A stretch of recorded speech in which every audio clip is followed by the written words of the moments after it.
Hello and welcome to all of you. आज हम लोग एनसीईआरटी बुक क्लास 7 साइंस के चैप्टर 6 को पढ़ने वाले हैं।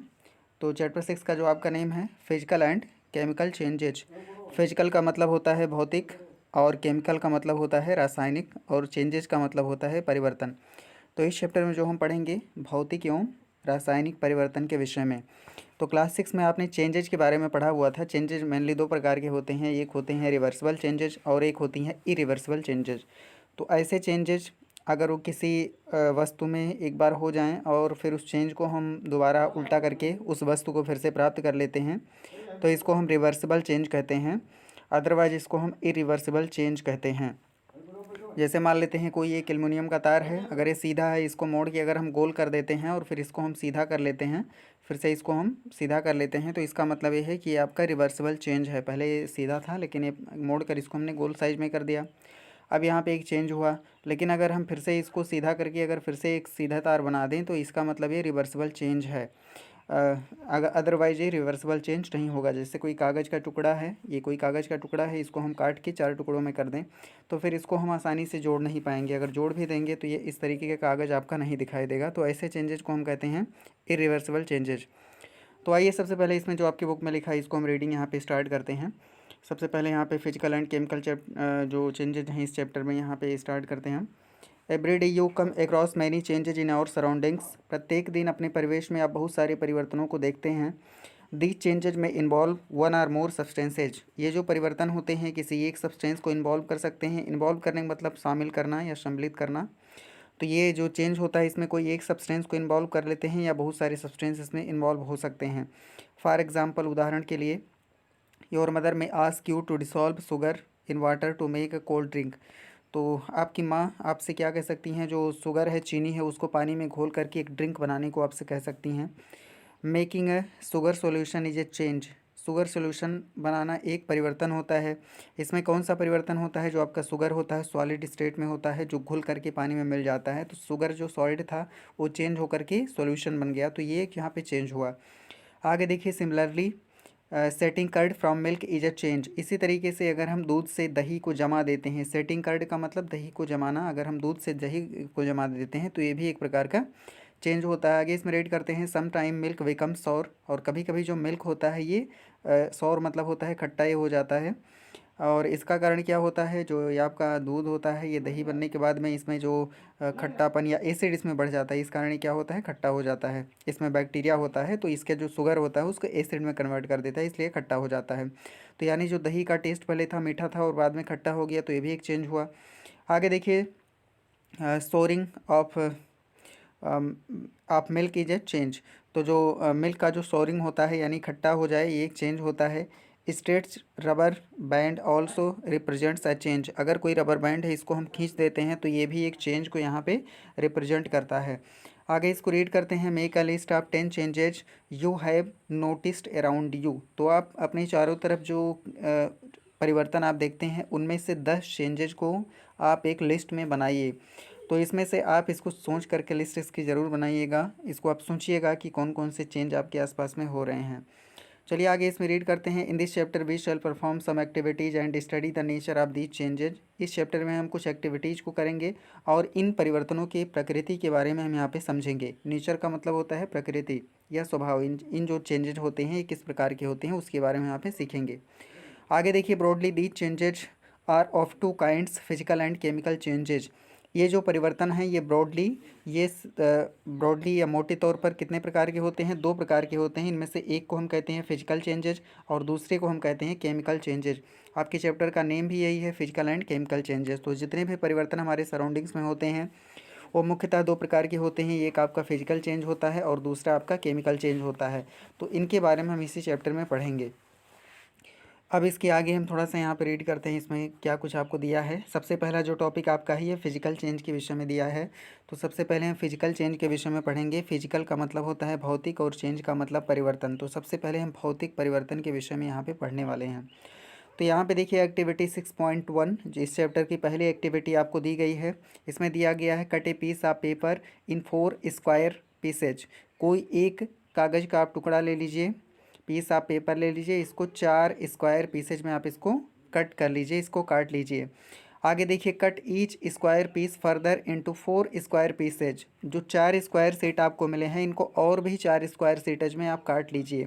ले these pieces on the floor or a table so that the pieces acquire the shape of the original piece of paper. और ये जो आपके जितने भी टुकड़े हैं, इन सबको टुकड़ों को फर्श पर या किसी मेज पर इस तरीके से आप लगाइए जिससे ये जो ओरिजिनल आपका पेपर था उसके शेप में ये आ जाएं। आगे इसमें रीड करते हैं, ऑब्वियसली। ऑब्वियसली का मतलब होता है स्पष्ट रूप से या clearly. You can not join the pieces back to make the original piece. तो स्पष्ट रूप से आपके जो ये पीसेज होंगे जिनको हम के काट के एक बार बना लिए हैं, तो इनको दोबारा हम फिर उन्हीं पीसेज को, जो कागज़ के टुकड़े हैं, मतलब एक पीस फिर से हम जोड़ के नहीं बना पाएंगे, एकदम सेम नहीं होगा। अगर इसको हम गम वगैरह से चिपका भी देते हैं तब भी एकदम सेम ही आपको नहीं मिलेगा। But is there a change in the property of the paper. लेकिन क्या प्रॉपर्टी, जो पेपर की प्रॉपर्टी होती है, क्या उसमें कोई चेंज होता है? तो निश्चित रूप से जो कागज़ के जो गुण होंगे, जैसे ये कागज़ जो होता है आपका जलता है, हल्का होता है, पानी में भीग सकता है, पानी में इस तरीके से गल जाएगा, तो कागज़ की जो प्रॉपर्टीज होंगी वो बिल्कुल भी चेंज नहीं होंगी। तो इसमें क्या उत्तर आएगा इसका? नो। तो इसका देखिए यहाँ पे फिगर आपको दिया गया है, इसको हम देख लेते हैं। ध्यान से आप देखेंगे, सबसे पहले क्या आपने क्या लिया था, इतना बड़ा एक कागज़ का टुकड़ा आपने सबसे पहले यहाँ पे ले रखा था। और इतने बड़े कागज़ के टुकड़े को लेने के बाद में सबसे पहले इसको आपने 4 टुकड़ों में काटा था, और इन 4 टुकड़ों को फिर से हर एक टुकड़े को आपने इस तरीके से और 4 टुकड़ों में काटा था। तो इस तरीके से इसको जो हम ढेर सारे टुकड़ों में कर लिए थे। लेकिन इसको जब हम एक साथ यहाँ पे रखते हैं तो फिर से हम इसी कागज़ के टुकड़े को नहीं प्राप्त कर पाएंगे, कहीं ना कहीं इसको प्राप्त करने में हमें थोड़ी सी समस्या होगी। या सेम अगर इसको हम जोड़ भी देते हैं गोंद या किसी टेप वगैरह लगा के, तभी आपका सेम कागज़ का टुकड़ा नहीं रह जाएगा, क्योंकि इसमें जोड़ आ जाएंगे, ये बिल्कुल उस तरीके से आपको प्राप्त नहीं हो पाएगा। लेकिन यहाँ पे एक बात आपको ध्यान देना है कि ये जो कागज़ का टुकड़ा है ये कागज़ ही रहेगा, कुछ दूसरा नहीं बन जाएगा। जैसे ये कागज़ का टुकड़ा है, ये कागज़ के जो टुकड़े थे, ये कभी ऐसा नहीं होगा कि ये बदल के किसी दूसरे पदार्थ के टुकड़े बन जाएं, जैसे ये प्लास्टिक के बन जाएं या किसी जो एल्युमिनियम की फ़ाइल बन जाए। तो इस तरीके की कोई चेंज इसमें नहीं देखने को मिलेगा। तो कहने का मतलब यहाँ पे जो आपसे क्वेश्चन किया गया है, is there a change in the property या पेपर।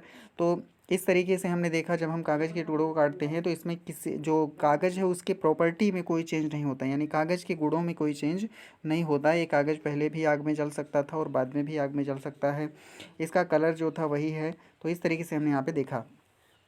एक एक्टिविटी आपको 6.2 इसमें दी गई है, इसको हम यहाँ पे देख लेते हैं।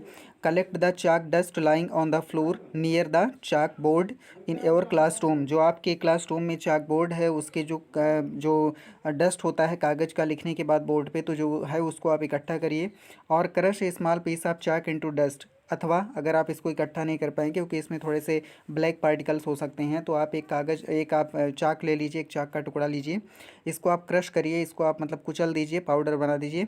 Add a little water to the dust. और इस डस्ट में थोड़ा सा आप पानी डाल दीजिए।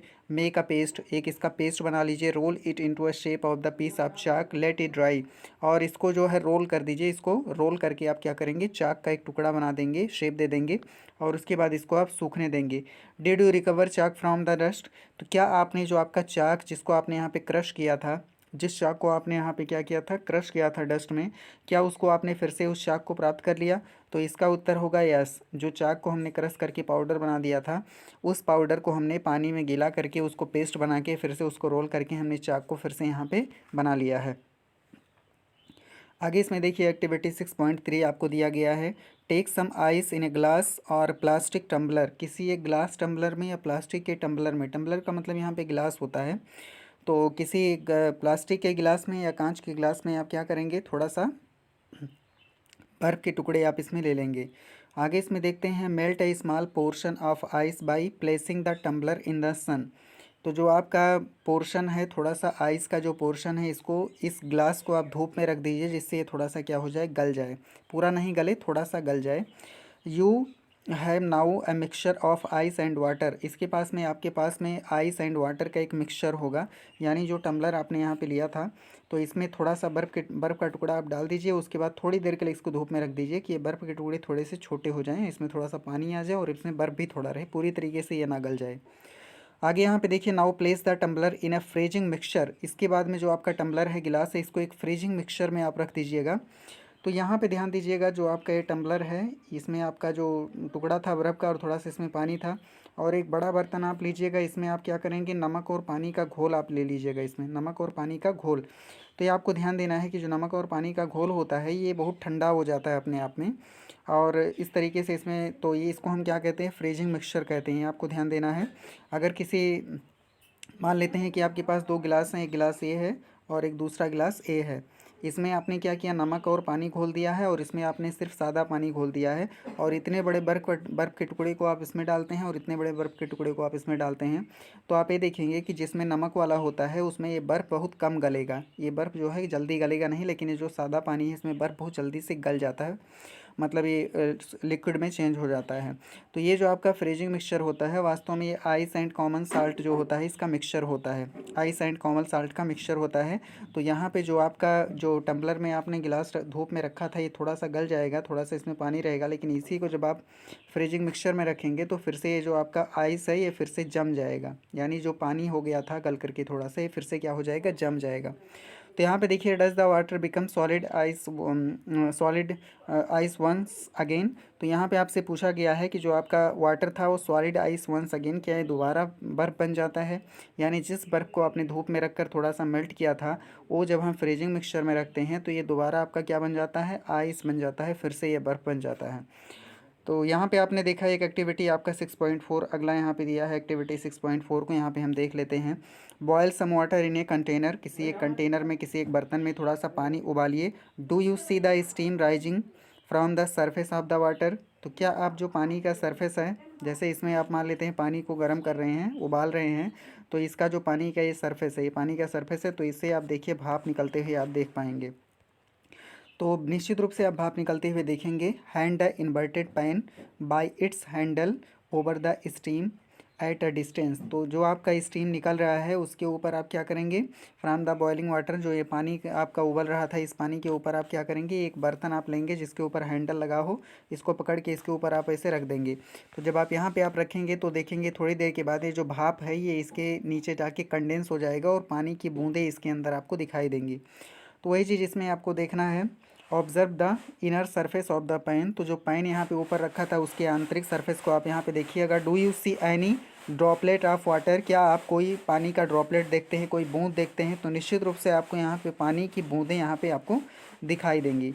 आगे देखिए एक्टिविटी 6.5 यहाँ पे दिया गया है। इसमें क्या कुछ दिया है, तो इसमें सबसे पहले आपको एक सावधानी दी गई है, काशन। काशन का मतलब सावधानी आपको दिया जाता है।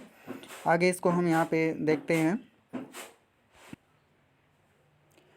तो यहाँ पे सबसे पहले आपको क्या करना है कि यहाँ पे सावधानी दी गई है कि आपको जब भी आप फ्लेम के पास में हैंडलिंग करेंगे तो यहाँ पे be careful while handling a flame. जब भी आप किसी फ्लेम को हैंडल कर रहे हो, संभाल रहे हो, तो उस टाइम आपको थोड़ा सा सावधान होने की ज़रूरत है। तो इसमें आपको क्या करना है, एक्टिविटी जो आपका 6.5 दिया है इसमें हम देख लेते हैं। Hold a used hexa blade with a pair of tongs. तो एक हैक्सा ब्लेड जो होता है इसको आप एक पेयर ऑफ टोंग्स के साथ आप इसको लीजिएगा। और हैक्सॉ क्या होता है आप ध्यान से देखिएगा, जैसे जो लोहे काटने की एक आरी होती है तो उसी को हम हैक्सॉ बोलते हैं। जैसे ये इसमें थोड़ी सी ऐसी धारियाँ होती हैं इस तरीके से, और इस ब्लेड को हम लगा के कोई लोहे का टुकड़ा होता है उसको इससे काटते हैं। तो ये जो यूज्ड होगी उसको आपको लेना है, जो ये मतलब पुरानी होगी इसको आप ले लीजिएगा। Keep the tip of free end of the blade on A gas stove. तो ये जो आपका ब्लेड है इसके एक सिरे को आप किसी गैस के स्टोव में जहाँ पे आग जल रही हो उसके सामने आप ऐसे रखेंगे। उसके बाद में आपको क्या करना है, आगे देखते जाना है। Wait for a few minutes, और थोड़ी देर के लिए, कुछ मिनट के लिए आप इसको वेट करिएगा। आगे देखिए, does the colour of the tip of the blade change. क्या जो ये टिप है ब्लेड का जिसको आपने आग के सामने रखा था उसका कलर चेंज करता है। तो निश्चित रूप से इसका जो कलर चेंज करके रेड कलर में हो जाएगा। Remove the blade from the flame. अब आप क्या करेंगे, जो ब्लेड है इसको फ्लेम से आप हटाएंगे। Observe the tip once again after some time. और जो आपका टिप है इसको थोड़ी देर के बाद आप फिर से देखेंगे। थोड़ी देर के बाद जब आप देखेंगे तो इसका जो कलर रेड हो गया था वो रेड नहीं रह जाएगा, फिर से ये कलर जो इसका पुराना कलर था उसमें ये फिर से चेंज हो जाएगा। तो यहाँ भी आप देख रहे हैं कैसा चेंज हो रहा है, जो एक बार बदल जाता है लेकिन फिर से ये चेंज आपका जो है, जो चेंज हुआ था वो चेंज ख़त्म हो जाता है, यानी रिवर्स डायरेक्शन में ये चला आता है। आगे जैसे इसमें दिया गया है, does it go back its original colour. क्या ये अपने पुराने रंग में वापस चला जाता है। तो निश्चित रूप से अपने पुराने रंग में, कलर में वापस चला जाएगा। In activity 6.1 and 6.2 above, you saw that paper and a piece of chalk underwent changes in size. तो आपने यहाँ पे देखा जो 6.1 था और 6.2 था, इसमें आपका चाक और जो आपका पेपर था ये दोनों एक साइज के चेंज में गए, यानी इनके साइज में चेंज हुआ। इन एक्टिविटीज़, जो नेक्स्ट आपकी एक्टिविटीज़ थे 6.3 एंड 6.4, जो एक्टिविटी 6.3 और 6.4 आपने देखा। 6.3 में देखिए वाटर अपना स्टेट चेंज करता है, यानी ये पहले सॉलिड था फिर लिक्विड में कन्वर्ट होता है, फिर जब इसको हम फ्रीजिंग सॉल्यूशन में रखते हैं तो ये फिर से सॉलिड में कन्वर्ट हो जाता है। तो ये आपको यहाँ पे देखना है फ्रॉम सॉलिड टू लिक्विड और फ्रॉम गैस टू लिक्विड। तो यहाँ पे देखिए स्टेट में चेंज हो रहा है। In the activity 6.5 the hacksaw blade changes colour on heating. जो हेक्सॉ यानी हेक्सॉ के हम आरी कहते हैं, तो जो आरी है इसका कलर चेंज होता है गर्म करने पर। तो अब यहाँ पे हम देख पा रहे हैं कि इसमें क्या चीज़ है। तो ये ऐसे चेंजेज जो होते हैं इनको हम कहते हैं फिजिकल चेंजेज, आपको ध्यान देना है। तो पहले हम यहाँ पे देखते हैं कि कौन से ऐसे प्रॉपर्टीज़ हैं जिनको हम फिजिकल प्रॉपर्टीज़ कहते हैं। तो यहाँ पे रीड करिएगा। Properties such as shape, size, colour and state of a substance are called its physical properties. तो ऐसी प्रॉपर्टी जैसे इसका शेप हो गया, साइज हो गया, कलर हो गया, इसका स्टेट हो गया किसी सब्सटेंस का, उसको हम इसके फिजिकल प्रॉपर्टीज़ कहते हैं या भौतिक परिवर्तन कहते हैं। आपका जो लेसन का नेम है फिजिकल एंड केमिकल चेंजेज। तो यहाँ पे देखिए ये सभी क्या है, फिजिकल प्रॉपर्टीज़ हैं। इसका शेप कैसा है, इसका साइज कैसा है, इसका कलर कैसा है, इसका स्टेट क्या है, लिक्विड है कि सॉलिड है। तो ये सारी प्रॉपर्टीज़ इसकी फिजिकल प्रॉपर्टीज़ कही जाती हैं। अब जब हम पहले फिजिकल प्रॉपर्टीज़ को देख लिया, अभी हम यहाँ पे देखेंगे कि जो आपका चेंज होता है वो फिजिकल चेंज क्या होता है। तो यहाँ पे देखिए डेफिनेशन दी गई है, ए change in which a substance undergoes a change in its physical properties. एक ऐसा चेंज जिसमें कोई पदार्थ उसके भौतिक गुणों में परिवर्तन होता है, फिजिकल चेंज कहलाता है। Is called a physical change. A physical change is generally reversible. जो फिजिकल चेंज होता है वो जनरली क्या होता है, रिवर्सिबल होता है, जनरली रिवर्सिबल होता है। लेकिन कभी कभी ये रिवर्सिबल नहीं भी हो सकता है। जैसे कोई कागज़ का टुकड़ा आपने ऊपर देखा है काटने के लिए, तो एक बार इसको काट देते हैं तो फिर से उस कागज़ के टुकड़े को हम नहीं प्राप्त कर पाएंगे। हालांकि यहाँ पे देखिए जो सब्सटेंस था कागज़, वही आपका कागज़ ही ये रहेगा। ऐसा नहीं ये कागज़ का था फिर ये बाद में काटने के बाद प्लास्टिक का हो गया, तो ऐसा तो हुआ नहीं। तो यहाँ पे देखिए एक बहुत इंपॉर्टेंट फीचर आपको यहाँ पे लिखी हुई दिखेगी, in such a change no new substance is formed. तो कोई भी जो फिजिकल चेंज होता है उसमें कोई नया सब्सटेंस नहीं बनता है।